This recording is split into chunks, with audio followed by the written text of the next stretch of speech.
O indicativo anuncia a quinta edição do programa Dia D, de Debater. Boa noite aos presentes na sala e boa noite aos internautas que nos acompanham, tanto na página do Goza Aqui como do Movimento Cívico Mudei. Sejam todos bem-vindos à quinta edição do programa Dia D. Aos estreantes, bem-vindos a casa.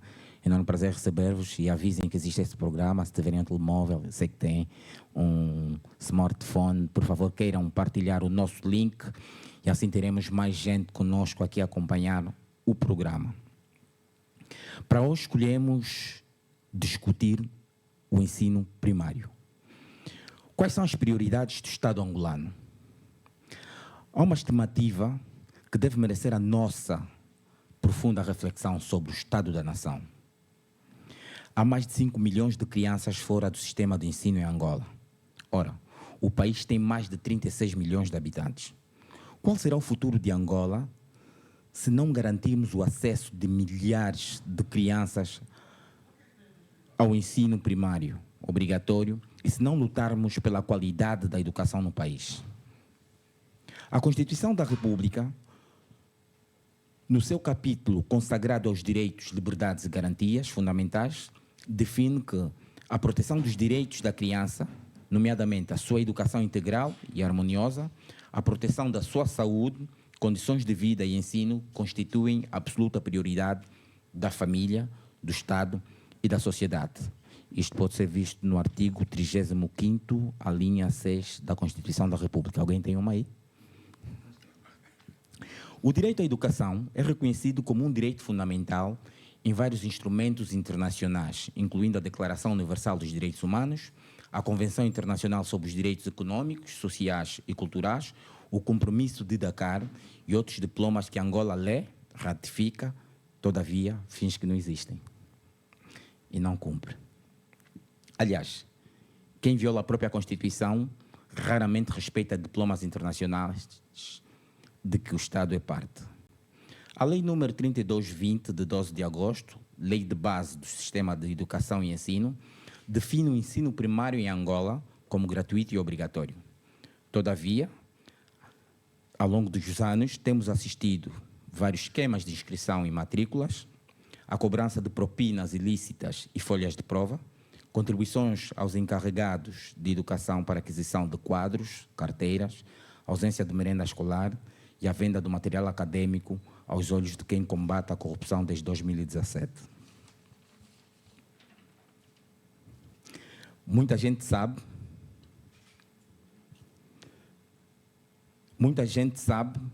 mas existem em Angola, muita gente não sabe, peço desculpa, mas existem em Angola crianças que caminham mais de 20 km a pé até chegar à escola.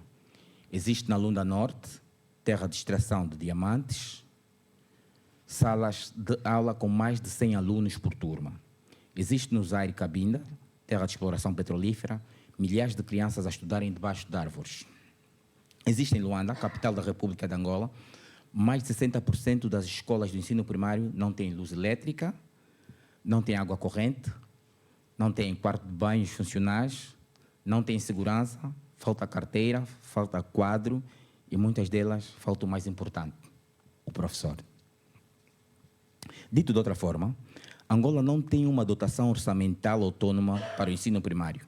Existe em Angola uma confusão de competências entre o Ministério das Finanças, o Ministério da Educação e as administrações municipais sobre quem deve administrar o orçamento para as escolas ou quem deve pagar o cumbu das escolas do ensino primário. Atenção! A Ministra das Finanças disse ontem que para o hoje de 2026 as escolas e hospitais vão receber diretamente o valor das despesas de manutenção sem terem que passar pelas administrações municipais, sem ter que passar pelo Ministério da Educação e sem ter que passar pelo Ministério das Finanças. Mas cuidado, de já estamos calejados. O Orçamento Geral do Estado é só um plano. Por isso, Feliz Natal a todos os presentes e um próspero ano novo para o ensino primário. Obrigado. Sim, são meus convidados para a edição de hoje o professor José Luís Mendonça, a quem desejo bem-vindo. Obrigado, boa noite. E Manuel Saliulo, bem-vindo. Muito obrigado, boa noite. Também, igualmente, professor. Manuel. Exatamente. Boa. Do ensino primário ou superior? Do ensino superior. Do ensino superior. Bom, bem-vindos. Já conhecem o programa, né? José Luís já assistiu? Sim, Manuel já assistiu também? Uma edição, Pronto. sim. Mas eu vou reiterar então, para quem está presente e nos assiste pela primeira vez, há cá um cronômetro que nós estamos todos sob a ditadura do cronômetro. O meu colega na Regi, Tiago, e o Luata, a partir de Lisboa, fazerem a Regi os dois, vão colocar 5 minutos para o bloco de cada questões, 5. Depois há uma réplica de 2 minutos e 30. Isso vai acontecer com a primeira questão e com a segunda questão. A terceira questão são 10 minutos, que são divididos ao ataque, obviamente com urbanidade e cordialidade.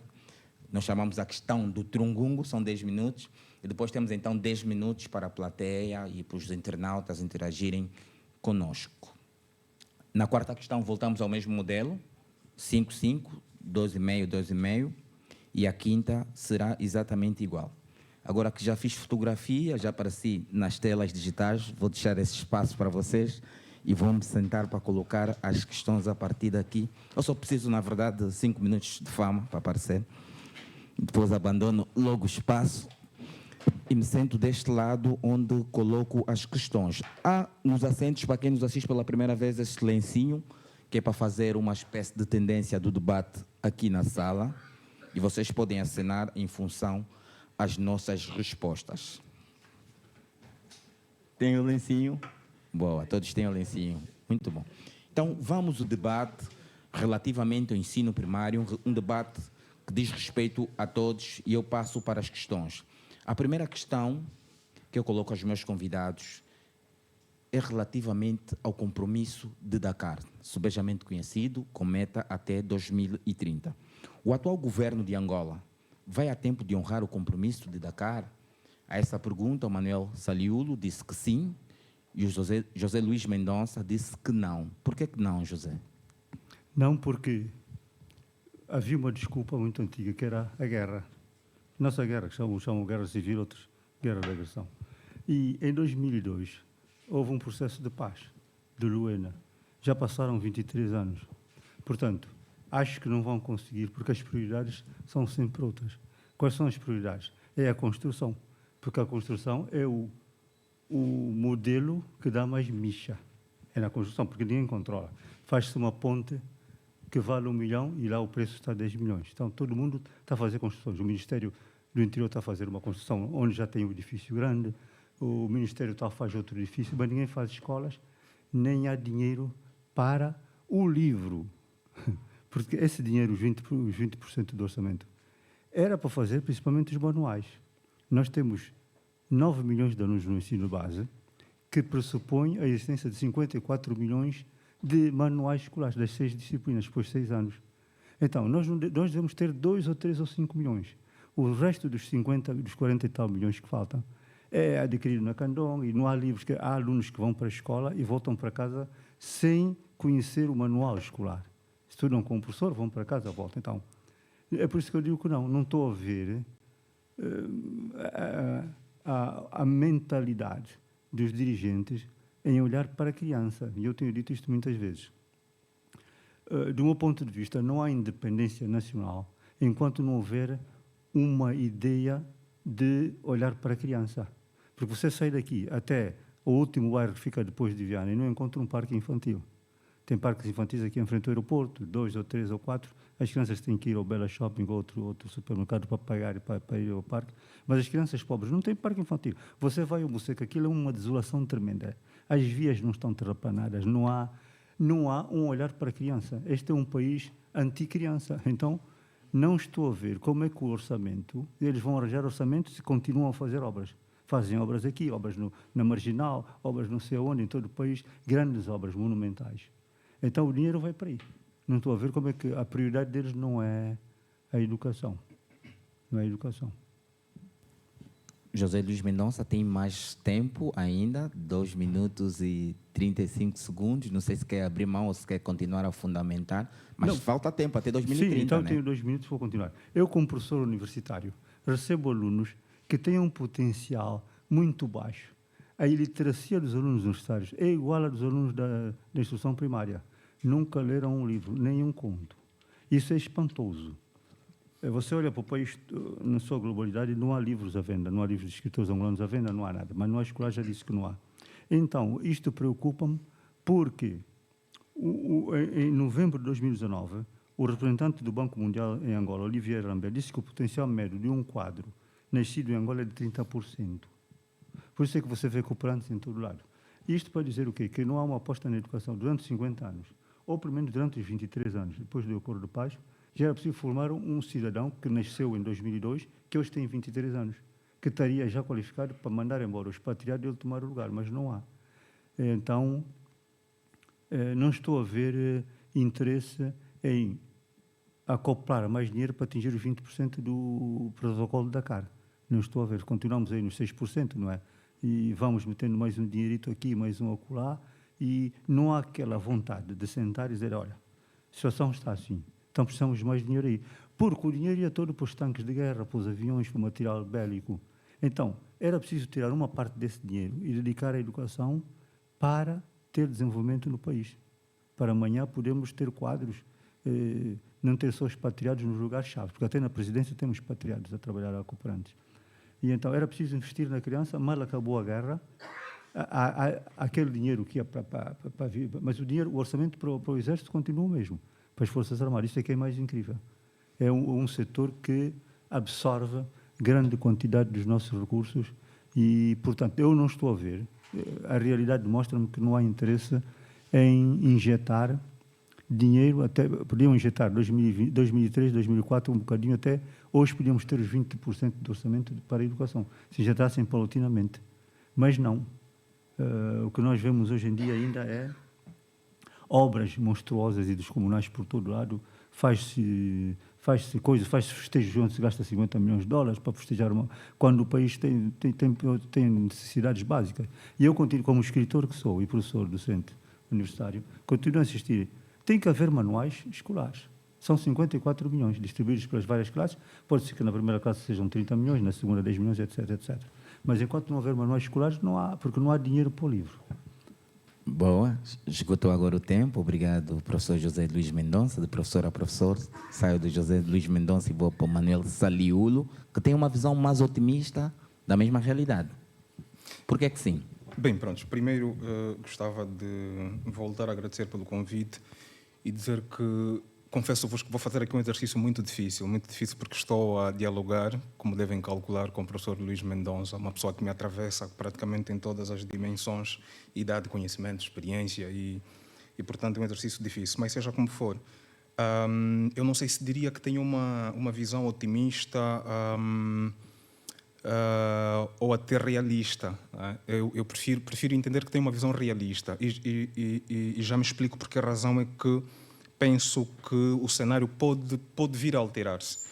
Bom, eu não faço futurologia para ter que, por agora, faltando 15 anos para 2030, conseguir presumir ou até fazer um presságio no sentido de entender que o governo não vai fazer uma cabimentação que esteja bem perto ou até para lá dos 20%. E falo isso com que fundamento? Bom, se nós olharmos, professor Luís Mendonça, se olharmos, por acaso, no Orçamento Geral do Estado, dos últimos 7 anos, nós temos estado a verificar, e tal como disse, vou usar a expressão que usou, nós temos estado, de facto, a verificar uma injeção paulatina no Orçamento Geral do Estado. Mas, claro, é uma injeção que, para além de ser paulatina, também é uma injeção bastante minúscula ainda, porque o valor continua muito abaixo daquilo que seria o esperado. E se tivermos de comparar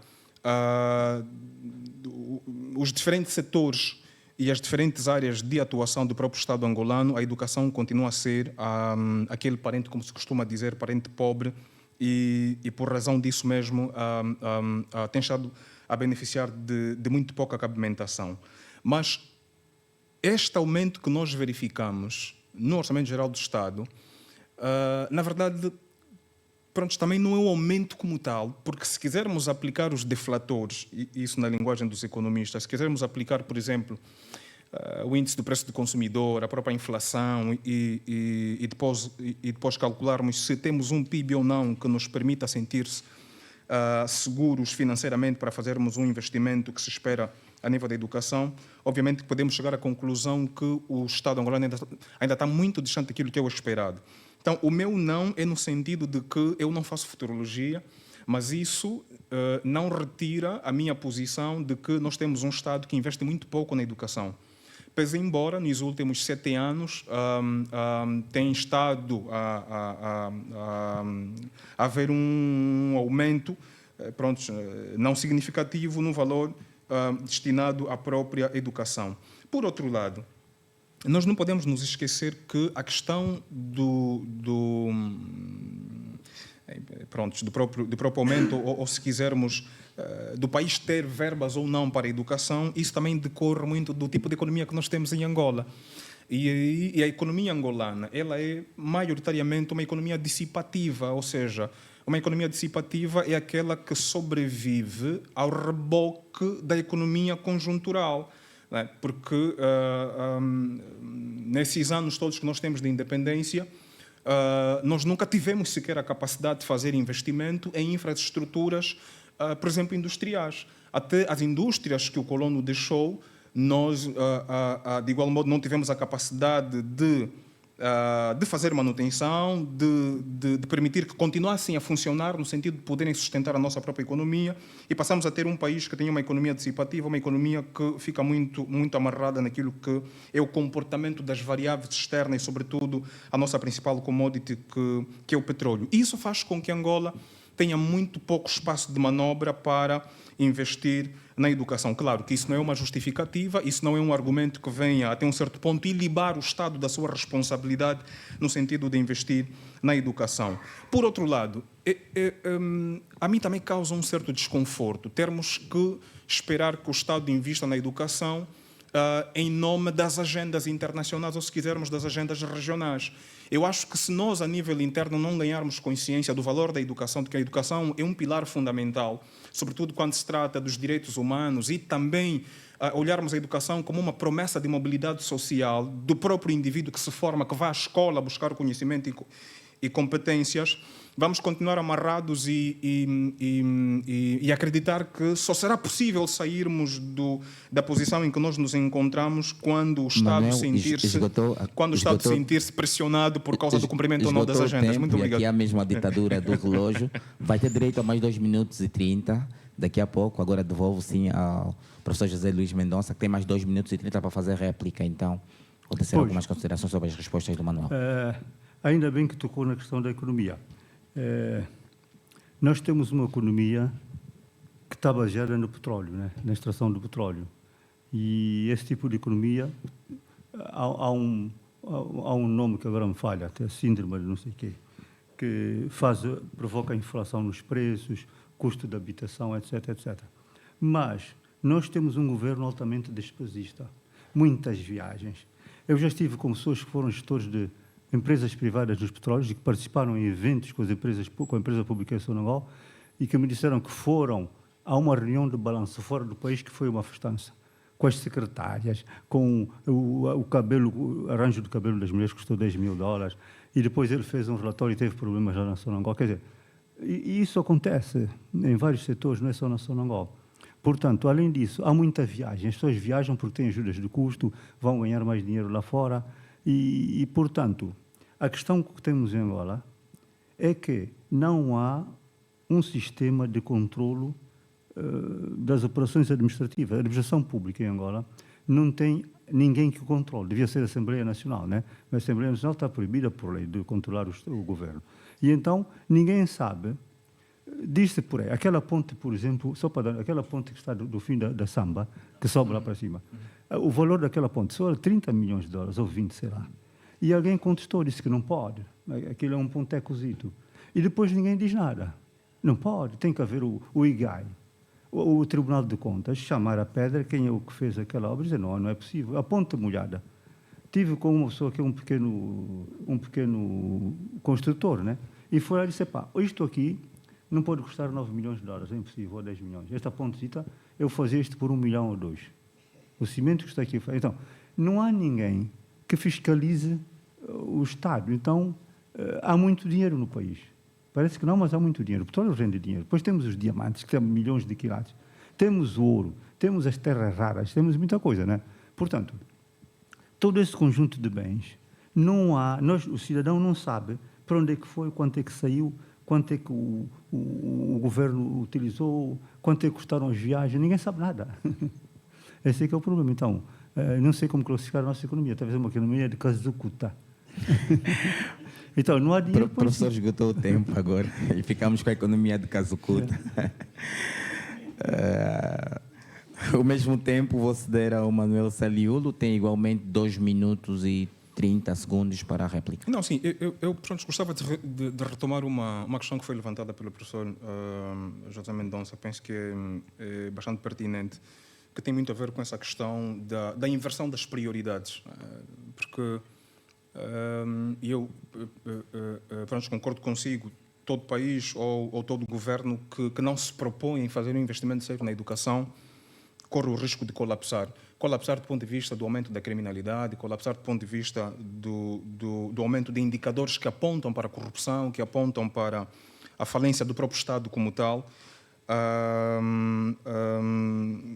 E reparem que nós temos uma realidade, por exemplo, que algumas vezes quando nós começamos a discutir essa temática da educação, se conhecemos ou não a nossa realidade, se o governo tem ou não interesse em resolver o problema das nossas populações, há quem inclusive acredita que falta vontade política e há quem entende que são realidades que passam despercebidas do próprio governo, porque o governo não consegue andar. Mas há aqui um dado muito simples que nós temos praticamente no nosso país, e digo isso com algum conhecimento de causa, porque tenho alguns quilómetros já percorridos por esse país. E tu chegas numa aldeia, por exemplo, uma aldeia aí com aproximadamente 2.000 pessoas, mais de 100 agregados familiares, e tu encontras bem no meio desta aldeia, no centro da aldeia, as bandeiras dos partidos políticos, não é?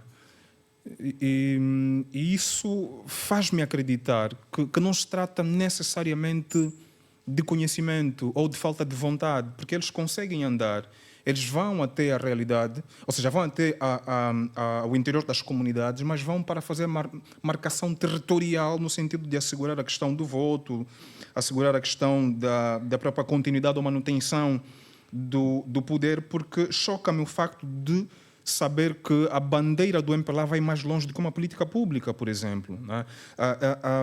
E não é porque não conhecem, e até porque de forma caricata fazem ainda a questão de trocar as bandeiras quando elas já ficam velhas, né? Eles trocam, atualizam, fazem uma espécie de upgrade.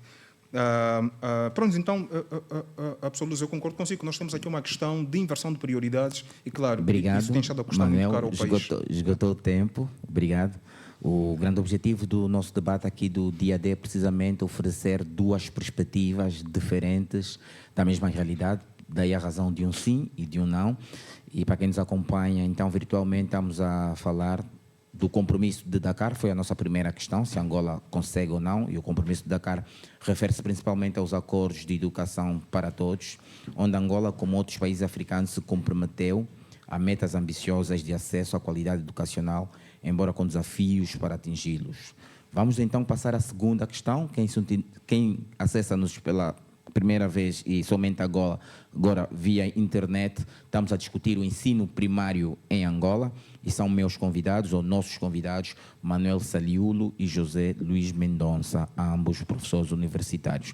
Esse programa Dia D é um esforço colaborativo do Goza Aqui e do movimento cívico Mudei, e a voz comunica do vosso brother Arabi, o filho da Gruta. Vamos então passar para a segunda questão, que é relativamente ao ensino primário, e eu vou colocar a questão para a plateia e os nossos convidados. Podemos considerar o ensino primário em Angola público como um ensino verdadeiramente obrigatório e gratuito? A essa questão, José Luís Mendonça disse que sim, e eu vou começar por Manuel Saliulo, que disse que não. Por que não? Bom, por que não? Nós temos vários indicadores. É preciso reconhecer que nós temos 2 instrumentos fundamentais que fazem a regência da Educação e Ensino em Angola. Pronto, temos a Lei 17/16, de 7 de outubro, depois temos a Lei 32/20, de 12 de agosto, que é uma lei que altera a primeira, porque faz algumas adendas. Do ponto de vista administrativo, nós temos a universalização do ensino em Angola, do ponto de vista administrativo. Mas em termos factuais nós não temos. E não temos porquê? Porque o Estado nega a possibilidade de várias crianças de acederem à escola. E como é que o Estado faz isso? O Estado faz isso de diferentes formas. A partir do momento em que não leva a escola para as comunidades, e eu costumo sempre dizer que sempre que estivermos a pensar Angola, nós devemos fazê-lo tal como as estatísticas, embora não se deve confiar muito nas estatísticas, porque elas não são uma expressão real daquilo que é a própria realidade, passou a redundância. As estatísticas simplesmente fazem aproximações. Mas se nós olharmos para as estatísticas, vamos notar que o nosso país, Angola, até o censo de 2014, Angola equivalia simplesmente a 91,5 de unidades territoriais habitadas, ok? Incidentemente rural. Então, se tivermos que pensar Angola, nós estamos a falar de um país que é predominantemente rural. Depois dos resultados do censo de 2024 terem sido publicados em 2025, nós tivemos um ligeiro aumento, mas também, na minha perspectiva, é um aumento basicamente administrativo, porque se olharmos para realidades que ontem foram rurais e que nestes 10 anos passaram a ser zonas urbanas, eu tenho a maior dificuldade de identificar no nosso território essas localidades que transitaram do rural para o urbano.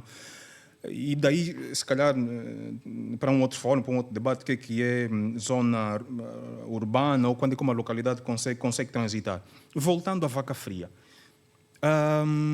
Do ponto de vista administrativo, sim, a questão do acesso ao ensino e à educação, sobretudo no ensino primário, é universal porque nós temos instrumentos jurídicos que assim o dizem.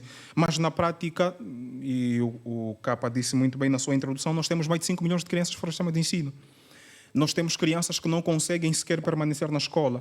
E nós temos aqui 2 desafios. Um é o direito à educação e depois nós temos o direito na educação. O direito à educação nos remete para o acesso à educação. O direito na educação nos remete para a permanência na educação.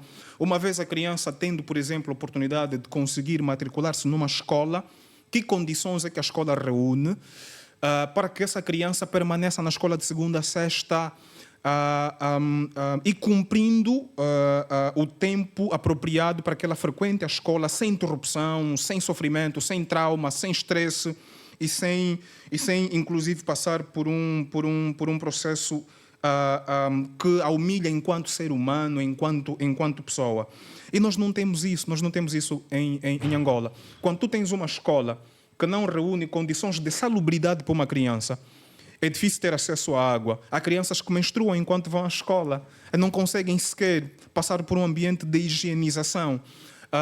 Quando tu tens uma aldeia em que só tem uma escola primária, isso já seria, a princípio, refutável, porque não se pode falar de escola tendo apenas 3 salas. Quando tem 3 salas, não se enquadra no conceito de escola, enquadra-se no conceito de salas de aulas. Numa comunidade do Chicuto,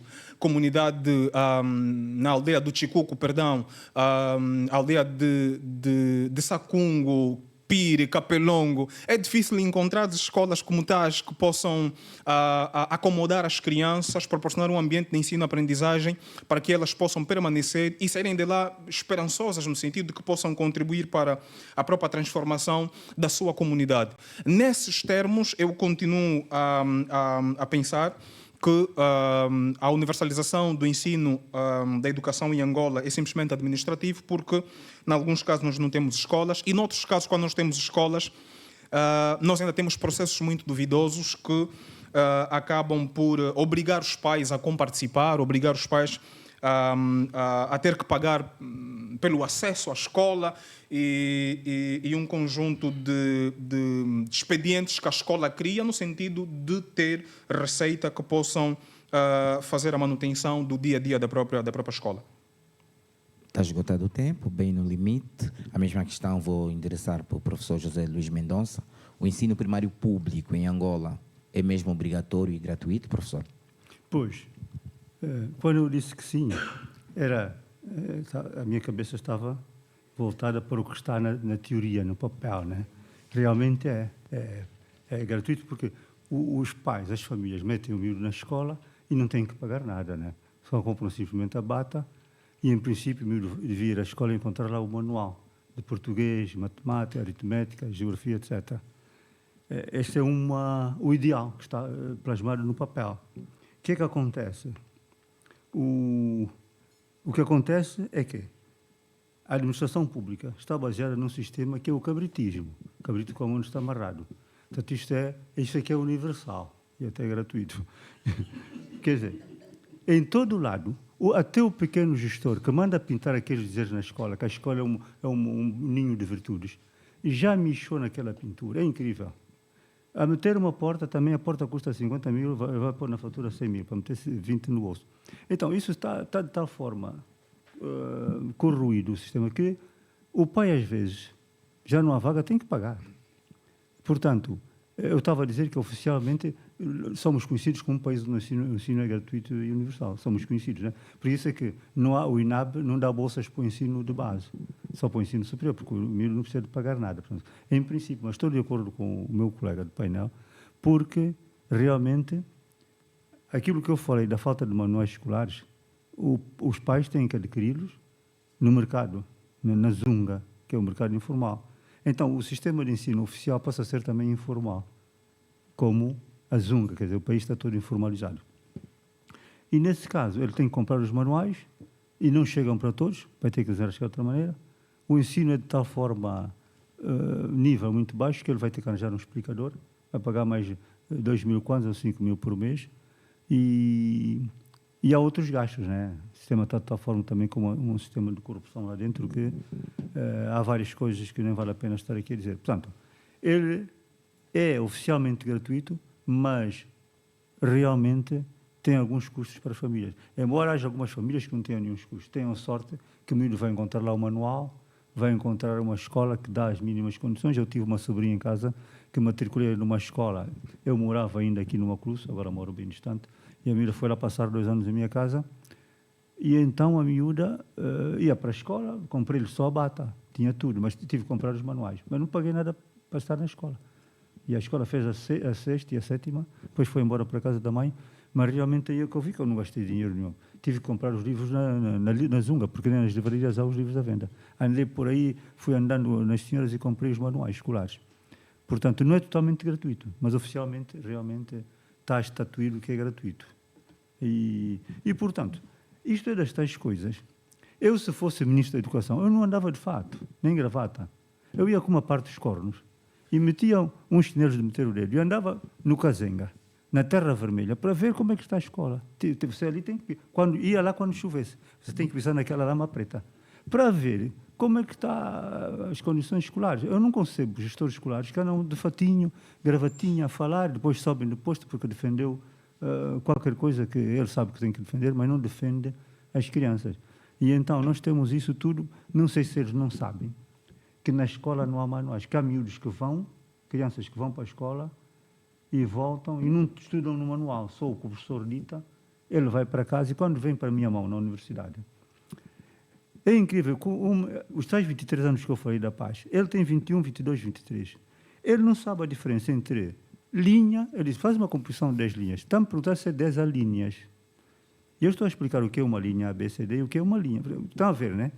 O nível tão baixo do aluno fazem outras perguntas incríveis que ele parece que depois eu vou saber disso. Eu fiz um inquérito, fiz um teste de leitura e realmente uma turma de 110 alunos que eu tenho, só um é que leu um livro, que é o Mayombe.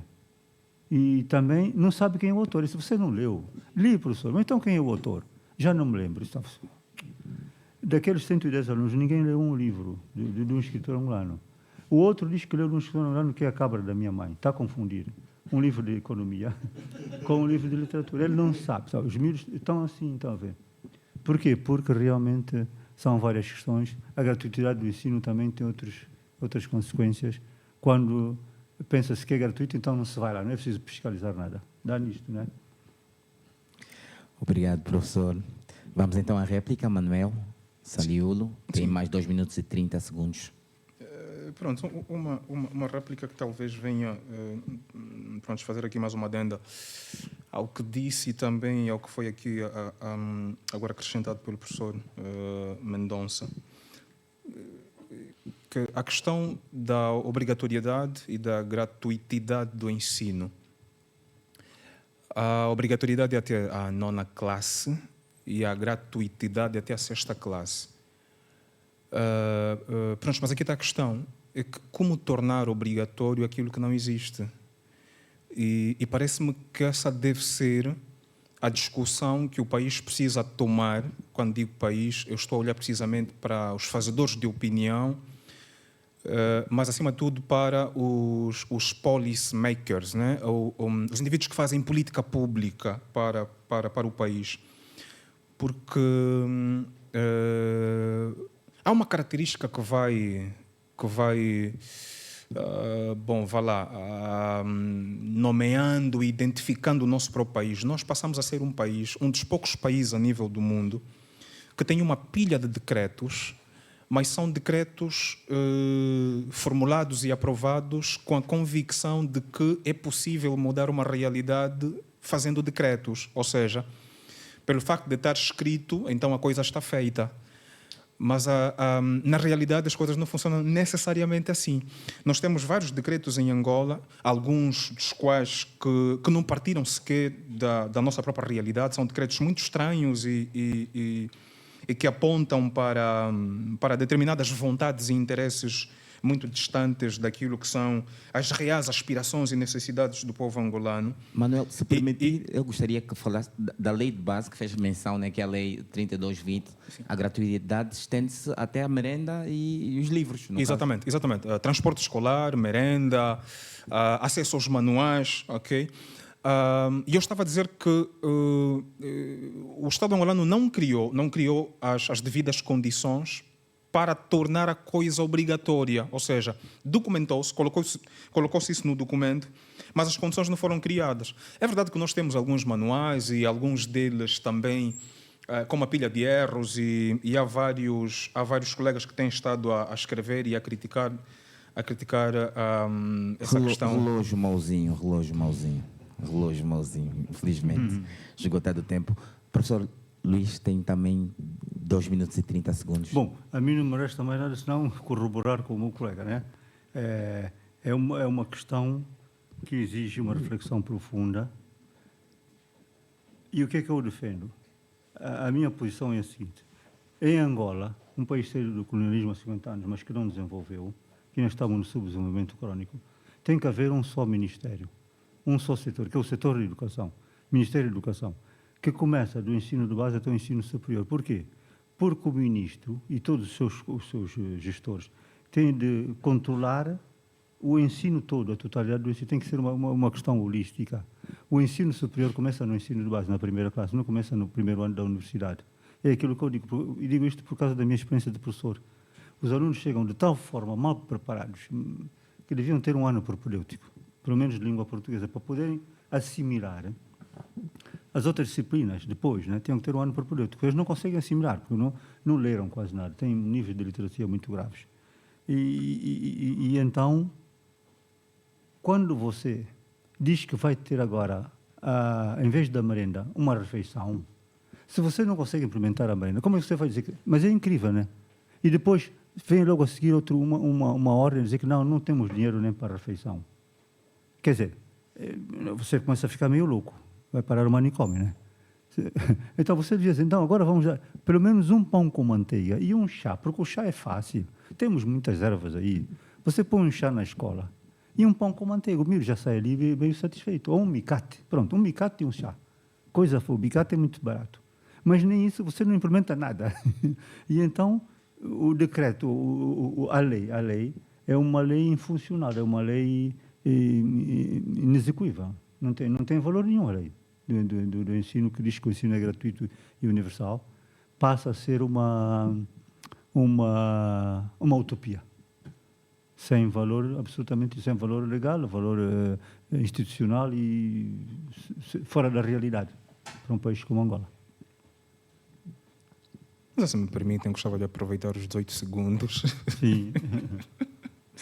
Pronto, a questão dos manuais, eu acho que é muito complexo e talvez mereça uma outra discussão, olharmos para um outro ângulo, que tem a ver, sobretudo, com a necessidade de nos perguntarmos se precisamos mesmo de manuais ou se precisamos de aulas expositivas em que a criança aprende mais na prática do que propriamente nos livros. Boa, esgotado o tempo cedido fora das regras pelo professor José Luís Mendonça, porque aqui temos a ditadura do tempo. E aqui a sala como é que está, do ponto de vista de tendência? Como é que vai o lencinho aqui? Está super equilibrado, os professores estão muito amiguinhos, né? Está muito equilibrado. Para quem nos acompanha, então, virtualmente estamos a debater o ensino primário em Angola, uma realidade de desrespeito a todos. E vamos continuar então. Agora o cronômetro altera-se, vamos a 10 minutos. Esses 10 minutos são mais antipáticos, porque são divididos, é para caça à palavra, é disputa de palavra. E seria importante tivéssemos uma tonalidade da discordância maior, de tal sorte a permitirmos que quem nos acompanha perceba duas perspectivas da mesma realidade. A terceira questão diz respeito aos ilustres convidados, é sobre os professores. Os professores de ensino primário recebem formação inicial suficiente? Essa questão o professor José Luís Mendonça disse que não e o Manuel Saliulo disse que sim. Por que não, professor José Luís Mendonça? Não, porque eu visito... Por que sim? Não. Por que não e por que sim, né? Mas o professor disse que não. Agora é trungungo e aí Sim. já está a contar. Sim. Eu ia pedir só que voltasse o tempo, porque roubei, colocasse os 10 minutos e há liberdade na palavra, com urbanidade, obviamente. Sim. Portanto, eu digo que não, porque basta olhar para os alunos que eu tenho, mas eu visito o magistério. Ainda dia estive lá a fazer uma palestra e noto o nível. E eu já fiz pelo menos 3 propostas essenciais para o Ministério da Educação, em frente à antiga ministra, em colóquios, em fóruns oficiais, mas depois ninguém me chama. Eu fiz o esboço do Plano Nacional de Leitura, de 40 páginas, mas quando fizeram o resultado final, não participei. E isto é incrível. Portanto, além da proposta de fazer só um setor para a educação, falei da questão da formação de professores no magistério. O professor tem que incutir nos alunos. O aluno tem que sair do ensino de base com um mínimo de cultura geral. É um conhecimento de história, quem foi a Rainha Ginga, quem foi o rei Ngolo Quiloange, tem que saber o rio Luvo nasce aonde, o rio Kwanza, qual é o... Coisas muito simples, básicas, de várias áreas, né? Matemática, fazer contas de cabeça, 7 mais 8 mais 3 mais 5, mas quanto é que dá? E, portanto, o professor é que é o culpado disto, o professor é o mentor, é o factor do aluno. Ora, o professor, na sua formação, tem que ler 2 livros, pelo menos, por mês. Enquanto está a ser formado, há ali uma outra área que eu tenho que ler aqueles 2 livros. Preferência literatura angolana, né? Mas podia ser história, geografia e outras coisas. Porque o professor que eu vejo não tem cultura geral, então não pode transmitir cultura geral ao aluno. Então, o aluno, quando chega à universidade, tem 2 grandes defeitos. Não tem cultura geral, que é, por exemplo, a capital da Rússia, quem foi o Ivan o Terrível, por exemplo, né? Coisas gerais. E não sabe quem foi a Kimpavita. Os meus alunos não sabem Kimpavita, quem foi ela. Por exemplo. Depois, não tem método de estudo.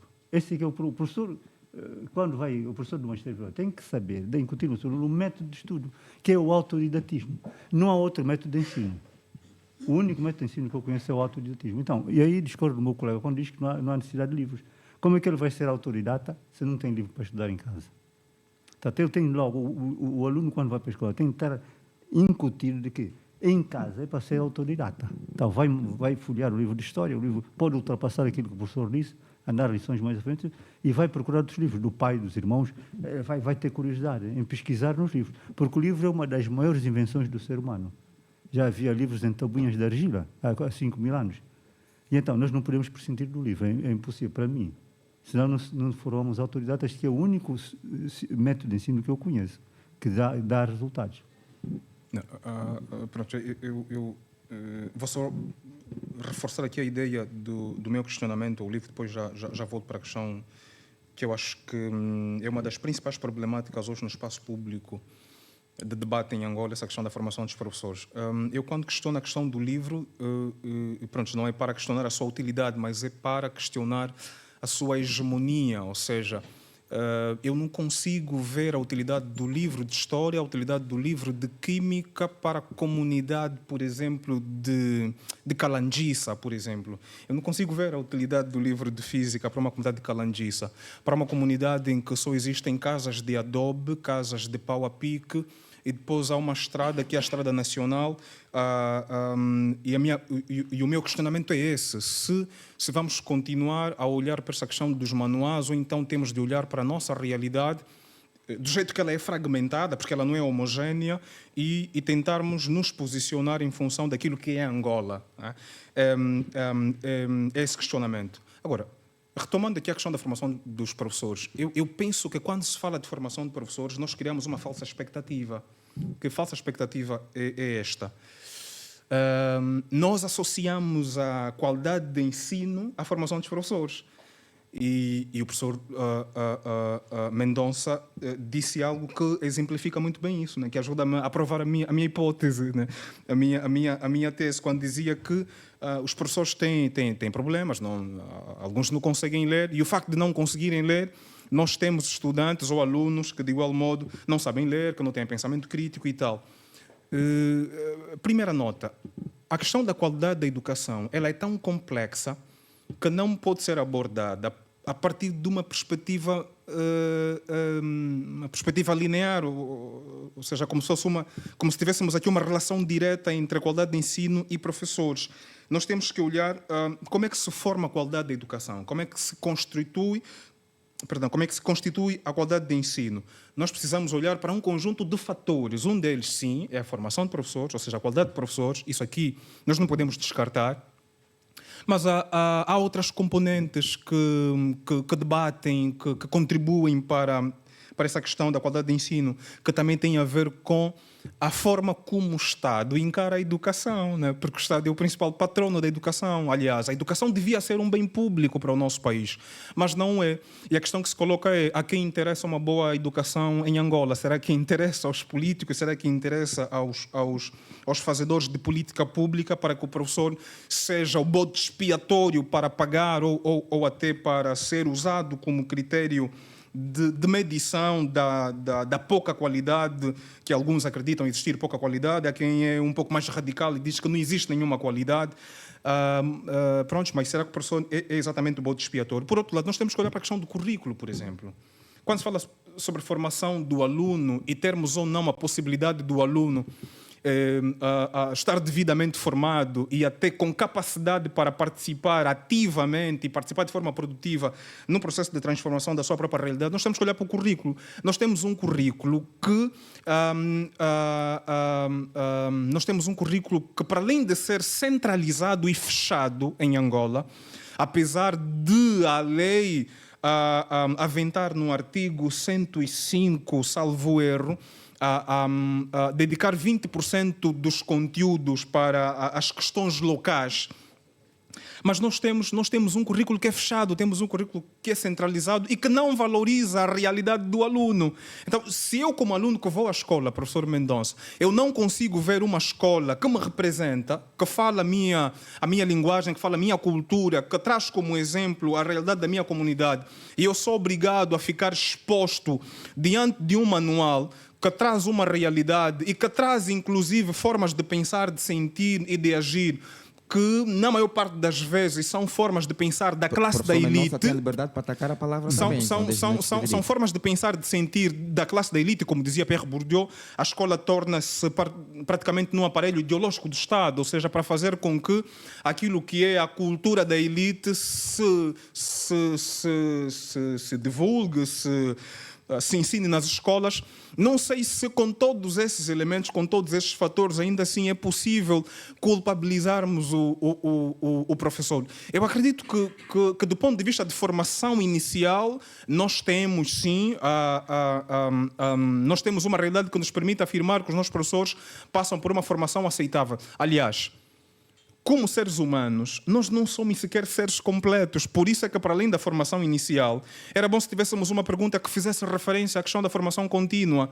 Porque podemos sair da universidade, das escolas, muito bem formados, mas a sociedade ela é dinâmica. Aliás, hoje, os principais críticos da filosofia do conhecimento e da filosofia da própria ciência como tal, alegam que o tempo de validade do conhecimento, hoje no século XXI, já é menos de 12 meses. Então, aquilo que a gente sabia ontem, provavelmente já não é hoje. E se o professor não for submetido a processos de formação contínua, por mais que tenha tido uma formação inicial robusta e que o faça funcionar como um verdadeiro agente do processo de ensino e educação, ele praticamente, sim, claro, vê-se também atado, até porque a escola quase que não reúne condições, as nossas escolas não reúnem condições. As propostas que eu fiz não é só que o professor estude 2 livros, leia 2 livros por mês, é que ele aprenda a puxar a família para a escola. Portanto, a proposta que eu fiz, eu digo que o professor todos os meses tem que visitar algumas casas até terminar a visita a cada casa de cada um. Isto deve ser difícil, mas não vejo outra solução. Se ele não puxar a mãe que é zungueira, que não tem lá nenhum homem, para a escola, para acompanhar o estudo do miúdo em casa, não vai lá. O outro projeto que eu apresentei chama-se Uma Criança, Uma Árvore. A criança vai para a escola com 5, 6 anos e começa a aprender a língua portuguesa plantando uma árvore, num vaso. Depois vai transferir a vaso para o quintal ou para a varanda. E então, é um sistema, é um processo de ensino da língua com educação ecológica. E então ele vai contribuir para a arborização da comunidade. Portanto, esse projeto apresentei à antiga ministra, mas também ninguém quis saber nada. Eu defendo uma tríade para a educação. É a escola, a administração, municipal ou comunal, e a família. Sem estas 3 componentes, não há ensino de base. Eles têm que participar. O administrador tem que ir à escola, saber quais são os problemas, casa de banho, etc. E a família tem que participar, ainda que a mãe seja uma analfabeta, mas tem que ir à escola. O professor tem que ir à casa, saber as condições que o aluno tem para estudar. Porque a maior parte dos alunos vai para casa e volta conforme saiu. Não lê nada, não faz trabalhos de casa nem nada. Pelo menos os meus. Em casa, se calhar, não há condições. Então é preciso que o professor aprenda isso no Está esgotado o tempo da questão do nosso trungungo. Agora o momento que segue é reservado para a nossa plateia e para os telespectadores que nos acompanham numa tela de um smartphone, colocarem então questões. São 10 minutos igualmente. Não sei se aqui na plateia há alguém interessado, até porque o ensino primário diz respeito a todos. Obrigado, é só dizer o nome e colocar a questão. Temos 10 minutos. Como é que chama? Alain Panzo. Bem, eu tenho 2 colocações e as 2 colocações vou colocar para os 2 debatedores. A primeira prende-se com a sensação que eu tenho, gostaria depois que partilhassem a vossa opinião relativamente ao que eu vou frisar, prende-se com a indefinição do que efetivamente nós queremos com a escola. Que tipo de jovens nós queremos em Angola para o século XXI, que tipo de escola efetivamente nós queremos. Logo, eu gostaria de saber da vossa parte qual é a vossa filosofia de educação para ensino primário em Angola, né? Que definissem a vossa filosofia de educação. Por outro lado, nós temos 2 realidades hoje em Angola, embora que não se tenha abordado isso na primeira parte, que nós olhamos para o ensino público, sim, é uma realidade, porém temos depois as escolas internacionais, as privadas, que estão a surgir de forma vertiginosa. Então, a minha pergunta aqui é em relação a quais são os riscos que vêm, não é, no que tange, por exemplo, a questão da desigualdade social acrescido, não é, em função desses 2 mundos que nós estamos aqui a criar. Que futuro vem para Angola em função dessa realidade? Tanto o ensino privado a melhorar significativamente e o público fica para trás. Obrigado, Alain Panzo. Mais alguma questão aqui? Mais alguém interessado com o ensino primário público de Angola?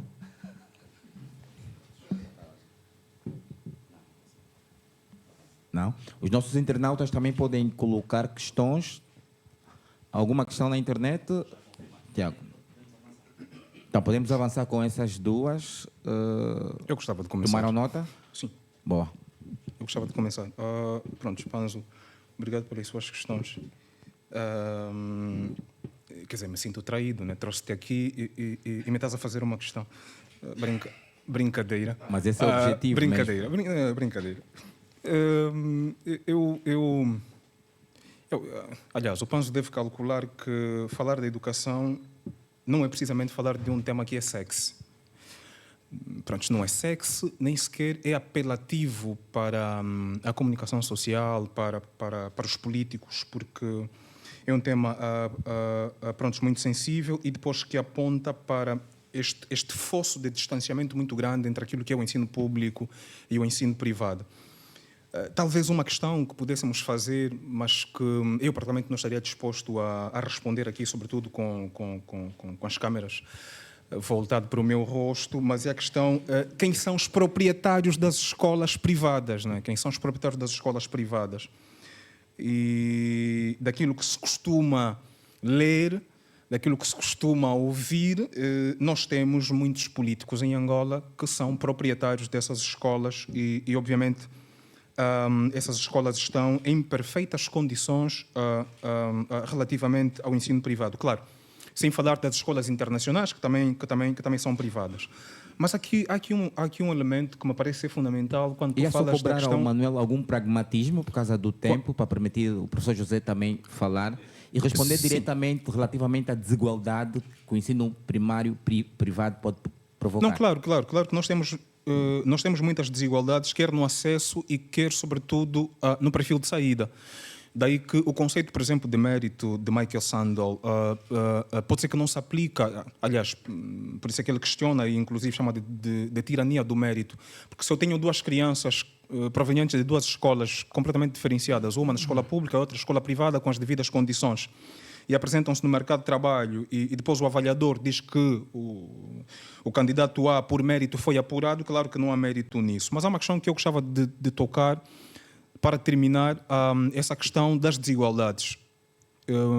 Angola nasce, a gênese do nascimento do Estado angolano é precisamente no contexto de desigualdades. Se estiverem recordados, nós somos o único país do mundo que tem 3 independências, que foram proclamadas em 3 lugares diferentes. Isso o país foi criado num cenário de segregação territorial. Nós, até o ano de 2002, nós não tínhamos políticas públicas de âmbito nacional. Assim, no rigor do termo, nós não tínhamos política pública de âmbito nacional. Porque as políticas não chegavam, por exemplo, àqueles territórios em que não eram de domínio do próprio MPLA, no caso do governo. E claro, essa gênese da desigualdade que fez com que o país nascesse nessas condições, isso fez com que determinadas localidades não se beneficiassem de determinados investimentos. E Manuel, o Estado não foi sequer a tempo de definir políticas de compensação. Só para equilibrar o tempo, faltam aí 4 minutos e 55 segundos. Pronto. Respondendo ali ao Sr. Panzo, a minha ideia é que a escola é a questão central da nação. A escola. Portanto, todas as instituições do governo, todos os setores, o Ministério da Indústria, o Ministério da Energia e Águas, todos os ministérios devem estar em torno do sistema de educação, para ver por que a escola não tem água. E eu, às vezes, recebo muitas críticas. Eu critico o Ministro da Energia e Águas publicamente. Digo mesmo, Sr. Ministro, não está a ver a questão das escolas. Por que não há água? Depois de 50 anos não há água no Rocha Pinto. E eles, quando me vêm a passar assim, há dias fui receber lá a medalha, e ele olhou assim para mim e disse, está o Mendonça, o Revu. E, tá, porque eu digo mesmo o nome da pessoa, diz, não é possível que não haja água no Rocha Pinto. Não é possível. Foi de 50 anos, porque há outras coisas que se fazem. Então como é que não se põe água? Não é possível. Eu estou numa universidade onde tenho que pegar no balde para meter água, e às vezes não tem água. Lá na casa de banho. E a universidade foi toda reparada há pouco tempo, é incrível. E, portanto, a filosofia da educação é a escola é a questão central da nação e todo o governo tem que estar centrado em torno da educação, senão não há educação, não há escola. A escola tem que puxar a família para cooperar, para participar na educação do seu filho, e a administração municipal não pode estar ali de fatinho, sentado a gerir as dinheiros. Não, tem que ir à escola, tem que visitar a escola. Portanto, essa é a minha filosofia. Risco de desigualdade social, isso já se nota risco de desigualdade social, porque muitos filhos que têm dinheiro vão estudar lá fora do país, outros estão nos grandes colégios. A questão da indefinição relativamente ao tipo de escola, qual é a filosofia de educação? O tipo de escola? Uma escola tem que ter condições, né?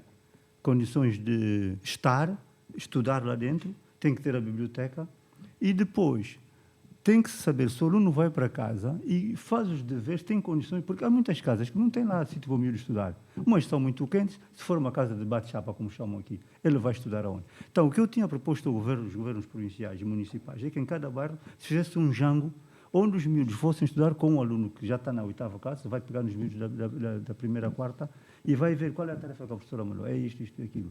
Criar um jango em cada bairro. Porque há casos onde o aluno não tem biblioteca, não tem sítio para sentar nem para estudar. A pobreza é tanto. Obrigado, professor. Alguma questão aqui? Plateia, nada?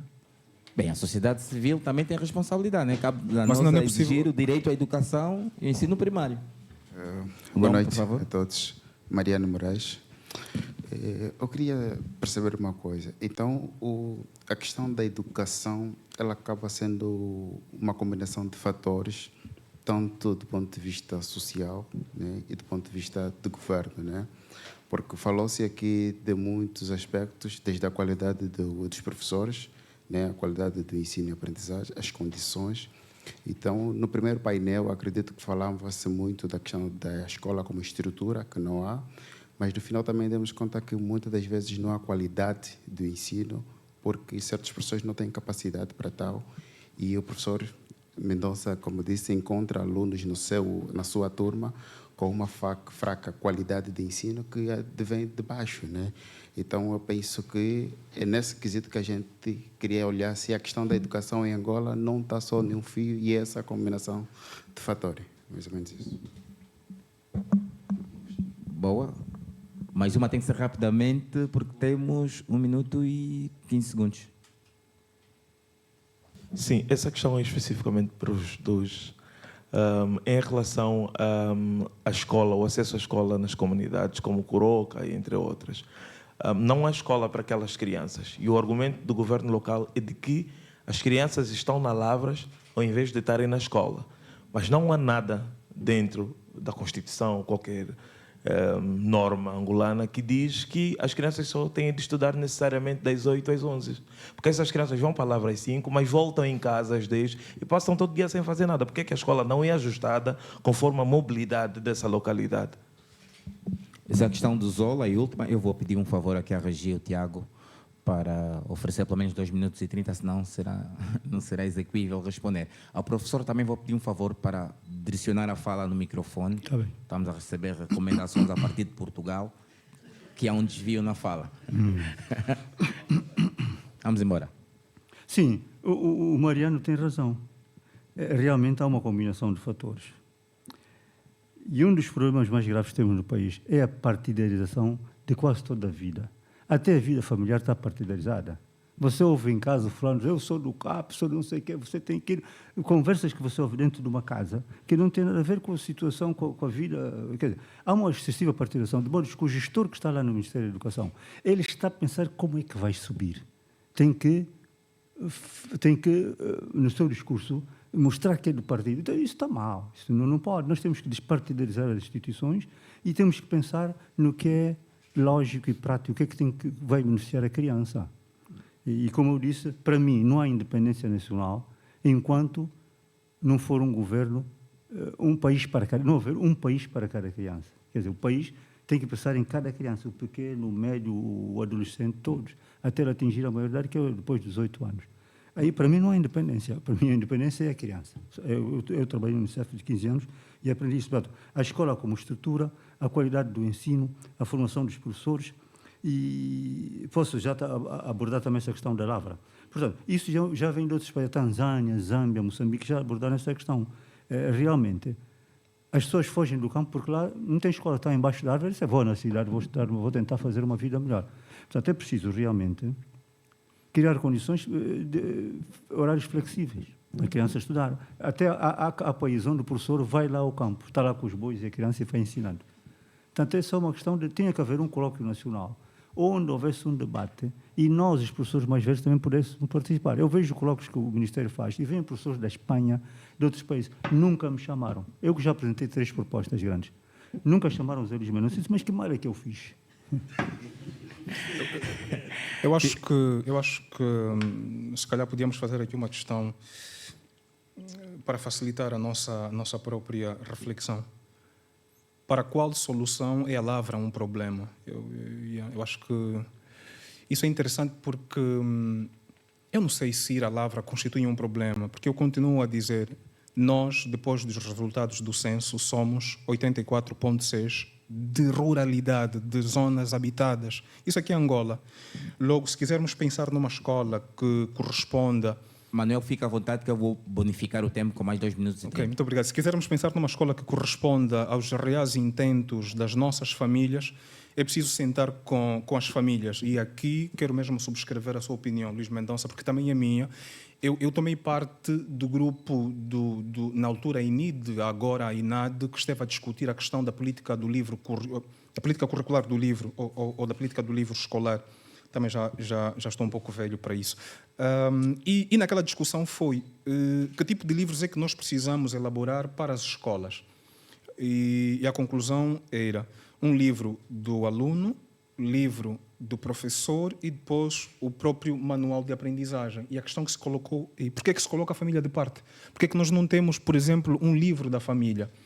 Uma espécie de livro em que a família, e no Brasil isso acontece, a família vai escrevendo aquilo que é a própria realidade, a dinâmica da própria comunidade, o dia a dia das crianças, porque no final das contas, a educação também é responsabilidade da família. E, claro, a própria família, reconhecendo os seus limites, ela contrata um agente que se chama escola.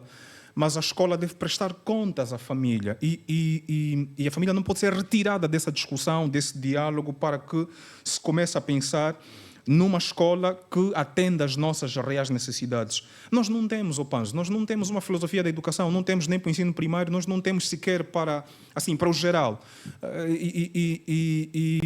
Porque falar de filosofia da educação, estaremos a falar sobre a questão da própria ideologia. O que é que o Estado quer para as nossas escolas, para as nossas famílias, que tipo de homem que nós estamos a pensar em formar para responder e atender aos desafios do país daqui a 5 anos, daqui a 10 anos, daqui a 25 anos. Nós temos um plano de desenvolvimento nacional até 2027, mas não se pode confundir esse plano com a filosofia da educação. Nós não temos. Nós temos um conceito de escola, temos um conceito de educação, é um conceito que subscreve as grandes teorias defendidas pelos grandes teóricos, mas a nível da nossa própria realidade nós não temos uma filosofia da educação. E nós temos vários críticos em Angola que têm estado a tocar nessa tecla e alertar o Estado que é possível ou é necessário termos uma filosofia da educação. A questão das desigualdades passa também para olharmos para as condições socioeconômicas das famílias. Há famílias que não têm condições de matricular uma criança numa escola privada e vão continuar, obviamente, a matricular numa escola pública. Obrigado, Manuel. Obrigado, José.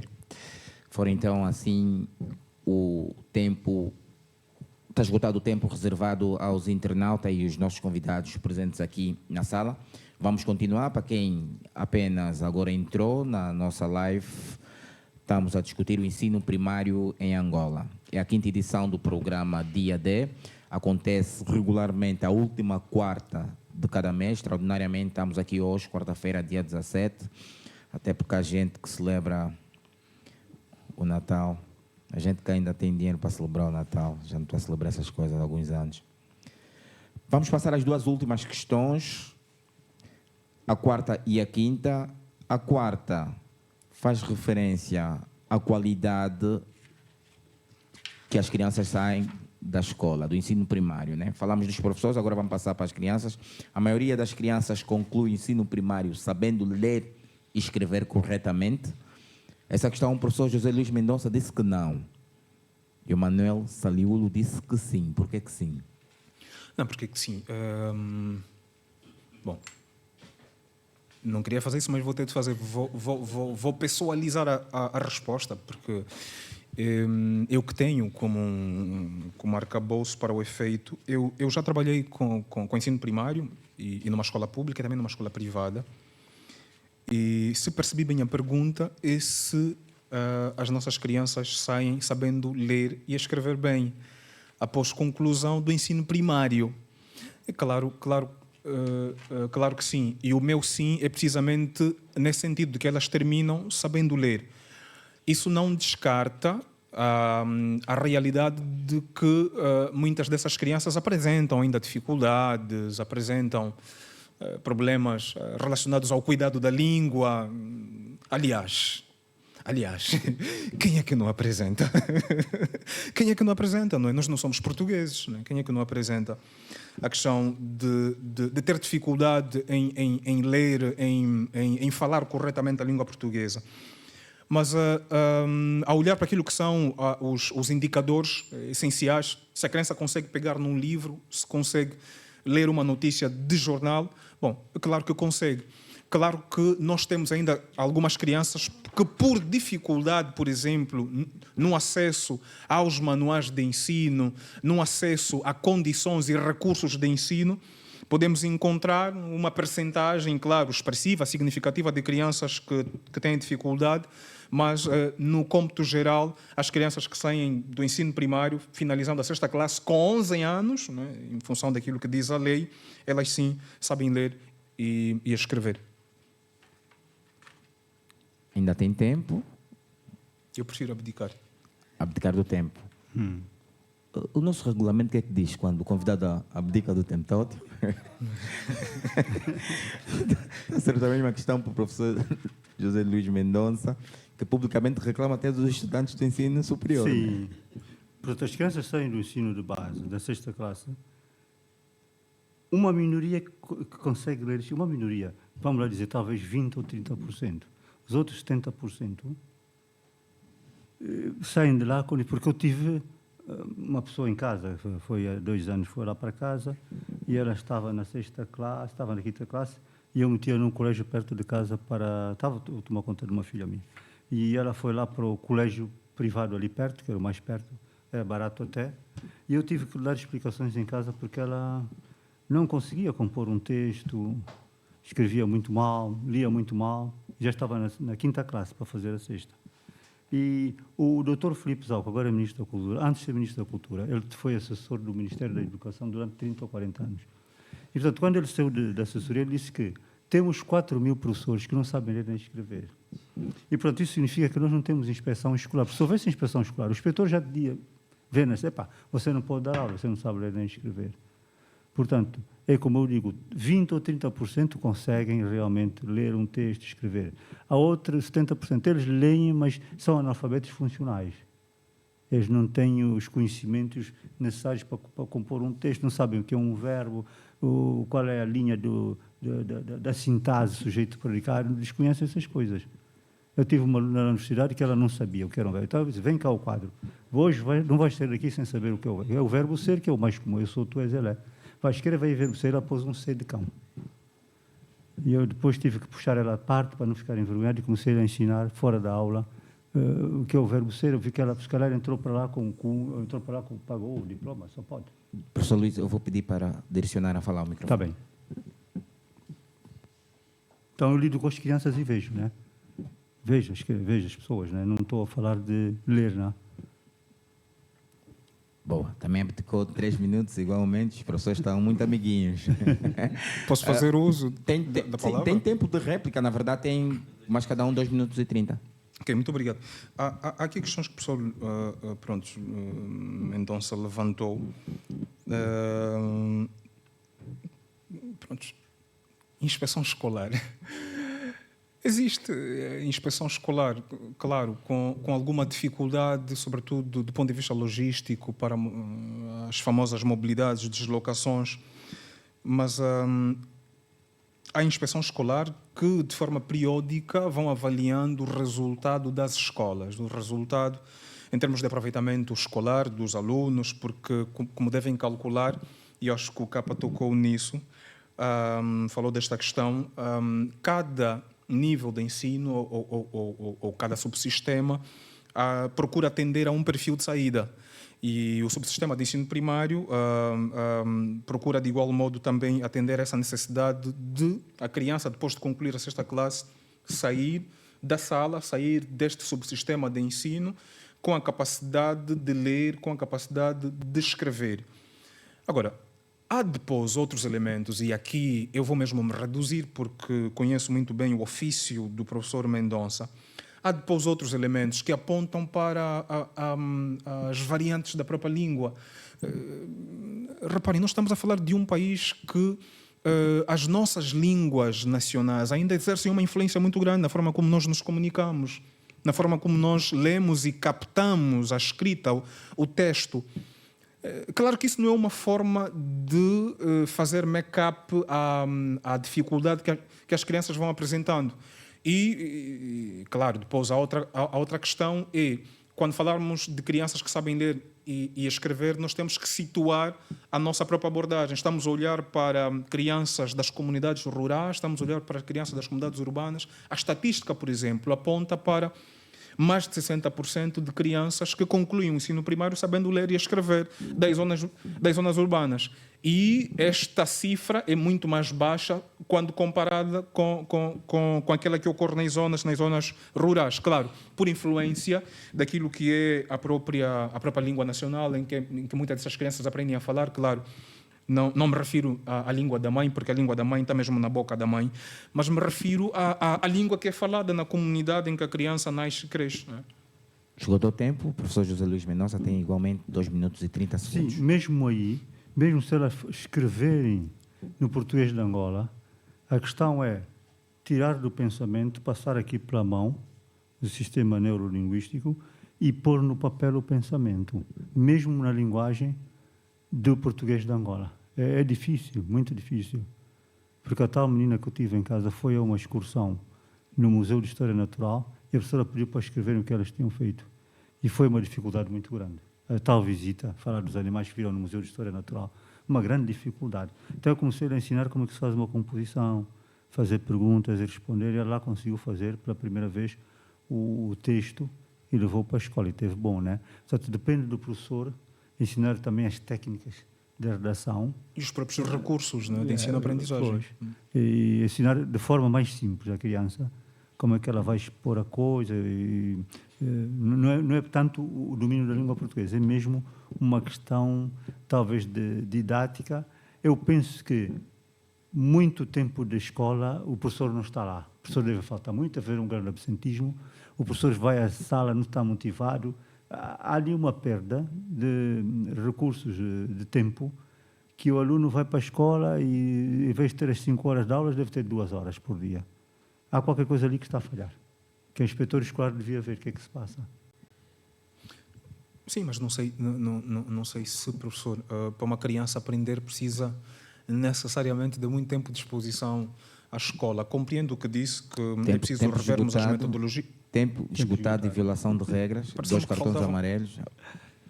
Pareceu-me que faltavam 2 minutos. Vocês abriram mão a 3 minutos na primeira volta. Vamos concluir, estamos a debater então o ensino primário em Angola. Vamos à nossa última questão. É a quinta e última. Vamos falar do emagrecimento do número de disciplinas. A redução do número de disciplina melhora a aprendizagem? Qual é a opinião? Aqui, José Luís Mendonça disse que sim, reduzindo melhoramos, e Manuel Saliolo disse que não. Por que não? Bom, porque não é uma questão de quantidade, é uma questão de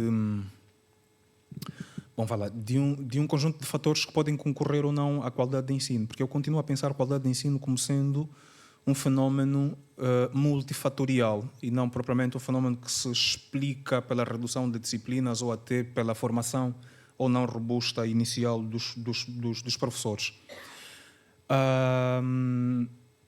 Nós já tivemos no passado, essa realidade da questão da redução das disciplinas, mas depois aumentou-se e agora fala-se novamente na questão da redução. Se estávamos melhor ou não no passado que agora, e se essa análise comparativa é justa ou não, eu teria muita dificuldade em fazer este tipo de comentário, de afirmação, porque assim como se costuma dizer que um rio não permanece o mesmo em 2 momentos diferentes da sua história, de igual modo Angola, de igual modo as comunidades, as pessoas, as famílias e as instituições. Eu penso que a questão da qualidade de ensino em Angola passa por um conjunto de fatores e um deles tem a ver com o Estado assumir de forma séria o projeto da educação. Se continuarmos a ter um Estado que negligencia a aposta, a criação de condições, a criação de infraestruturas para que a própria educação seja construída, seja dada às pessoas sem o devido rigor e sem a devida aposta do próprio Estado. Por mais que tenhamos professores com uma ótima formação inicial, esse elemento tenderá a contribuir. Por quê? Porque é um fenômeno multifatorial. Por outro lado, se continuarmos a ter escolas públicas, porque essa ainda é a nossa realidade, em que a nomeação do diretor da escola depende da inscrição e frequência ao CAP, ao Comitê de Ação do partido, que é o que acontece em Angola. Das várias realidades que eu conheço no nosso país, eu já tive e continuo a ter dificuldade de encontrar uma escola onde o diretor da escola não seja do MPLA, não seja do CAP. Se continuarmos a ter uma realidade em que construímos uma escola, mas nós não temos manuais para os nossos alunos, nós não temos condições de ensino-aprendizagem para os nossos alunos, nós não temos sequer um bebedouro em que permita o professor que vai lecionar 24 tempos numa semana, 20 tempos numa semana, que ele vai para a escola e consiga pelo menos beber um copo d'água, ok? Vamos continuar a ter problemas com a qualidade de ensino. Se nós não tivermos famílias envolvidas no processo de educação e ensino e continuarmos com aquela narrativa arrogante da ciência e dos próprios fazedores da educação, os indivíduos que sentem que são os especialistas e as pessoas formadas em ciências da educação e por isso mesmo as únicas pessoas que têm autoridade e legitimidade para falar sobre a educação e tudo o resto é analfabeto, é sem noção e que não percebe sobre a educação, vamos continuar a ter um processo que fica comprometido. Então, resumindo, a questão da redução da disciplina, para mim, por si só, não é um elemento que me garanta a questão da qualidade do ensino. A questão da qualidade é multifatorial, há um conjunto de fatores que nós precisamos olhar e articular para discutirmos se estamos a ter ou não qualidade no processo de ensino e aprendizagem. Pronto, a redução das disciplinas iria facilitar. Só um minuto para alterar, 2 segundos para alterar aí o tempo. Agora okay. Sim, professor. Portanto, reduzindo o número de disciplinas, ou melhor, repartindo-as para os diversos anos letivos, o que ela tem da primeira à terceira classe, já não vai ter da quarta à sexta, iria facilitar o aprendizado. Por quê?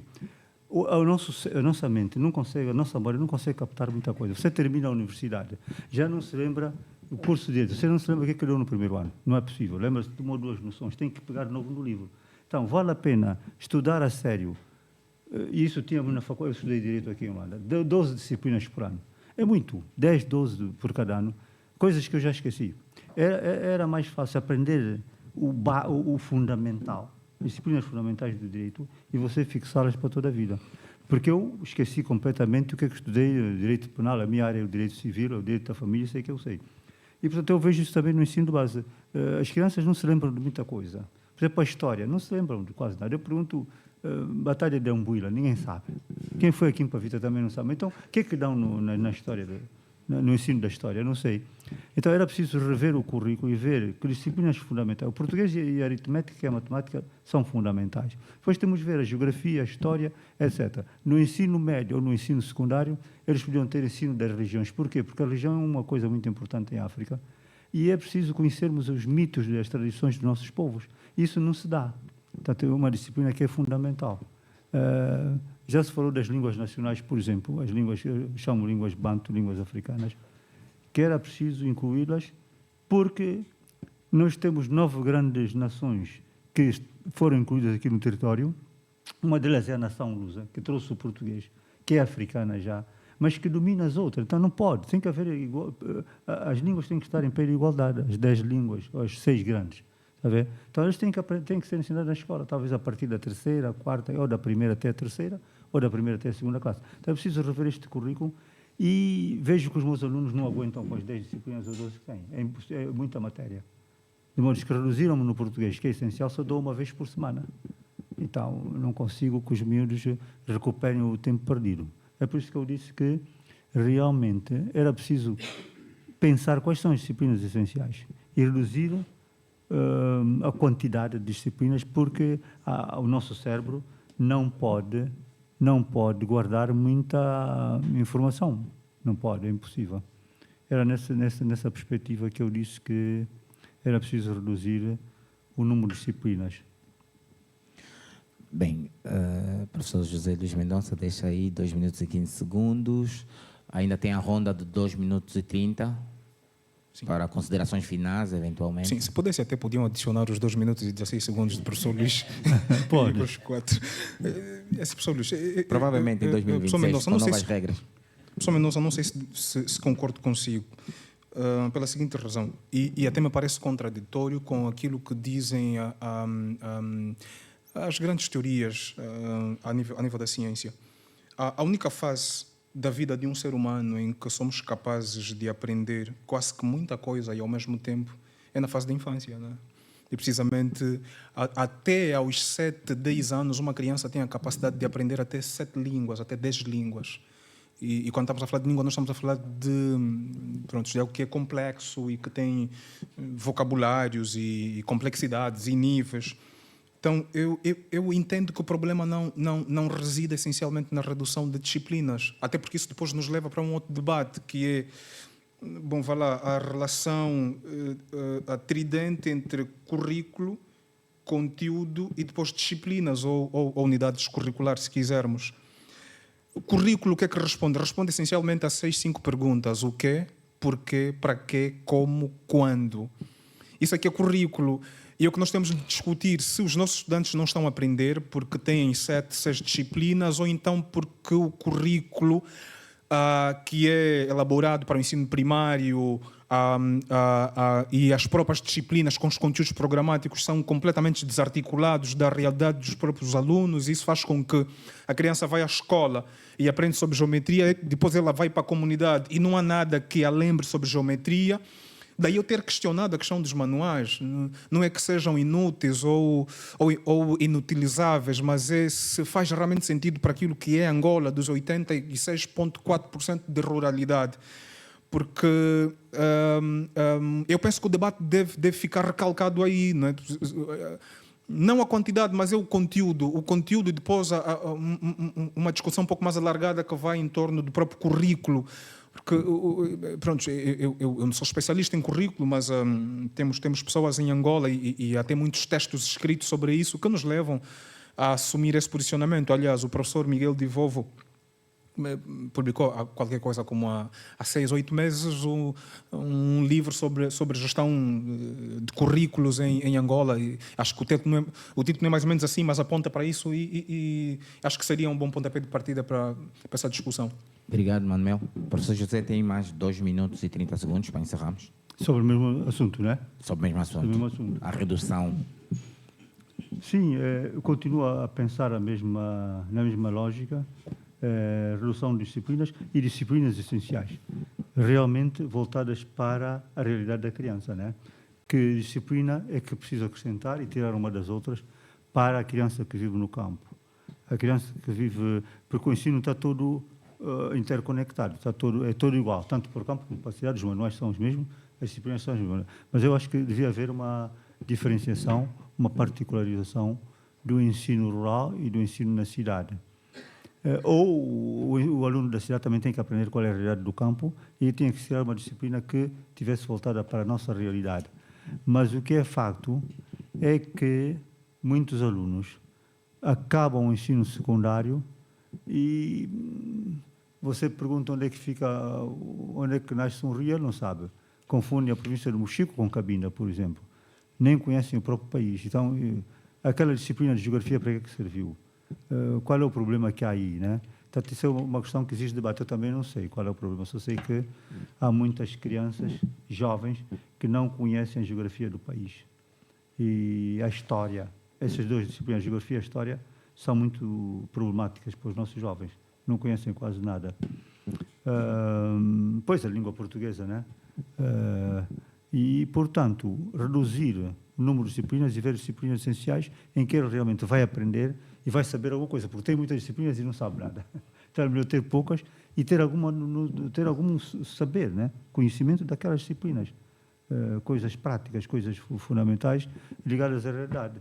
A história da África, para mim, é essencial. A história da África, a história de Angola, a geografia da África, a geografia de Angola, É incrível que há jovens que não sabem que só temos duas estações do ano, que é o Cacimbo e a estação das chuvas. Algumas falam em verão, outras falam em inverno. E, portanto, isto... Como é que ele não sabe que só duas estações? Não sabe. Há alguns que falam comigo e não sabem.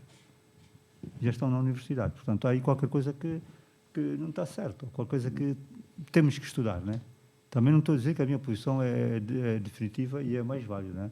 Mas é o tal debate que eu disse, que era preciso fazer um colóquio nacional, onde tivessem os professores que já estudaram, nós que estudamos o tempo colonial, que conhecemos o sistema de ensino. Obrigado, professor. Esgotou o tempo, okay. Esgotou o tempo. Conforme dados do Ministério da Educação, 89% das mais de 10 mil escolas públicas do país não tem nenhum tipo de cabimentação orçamental no Sistema Integrado de Gestão Financeira do Estado. Ou seja, não há dinheiro público especificamente previsto para as escolas primárias públicas. Obrigado aos meus convidados, obrigado aos presentes. Assim sendo, colocamos fim à 5ª edição do debate Dia D. Agradecer ao Manuel Saliulo, prazer enorme, não conhecia, ao professor José Luís Mendonça, já trabalhamos muitas vezes juntos, e aos convidados. Então vamos desejar uma quadra feliz Natal e um próspero ano novo por ensino primário, né? Vamos esperar que seja uma garantia verdadeira, que essa cabimentação orçamental autônoma para o ensino primário, para melhorar, sem sombra de dúvida. Próximo ano temos, no dia 28 de janeiro, a próxima edição, e vamos discutir os dados do censo 2024 apresentado esse ano. Não sei se acompanharam, com aquela margem gigantesca de erro. Isso vai ser a nossa discussão no próximo ano. No dia 28 de janeiro, coloquem na vossa agenda, partilhem o programa Dia D, subscrevam as contas tanto do Goza aqui, a do Movimento Cívico Mudei. Se restar alguns UTTs, subscrevam a minha conta também. MCK no Facebook, MCK no Instagram e MCK igualmente no YouTube. Para esse debate em particular, escrevemos para o Ministério da Educação, queríamos ter também a versão oficial e tivemos aquele silêncio tradicional que vocês conhecem. Por isso, obrigado mais uma vez pela vossa presença e pelos conhecimentos que partilharam aqui. Obrigado a todos e bom regresso a casa.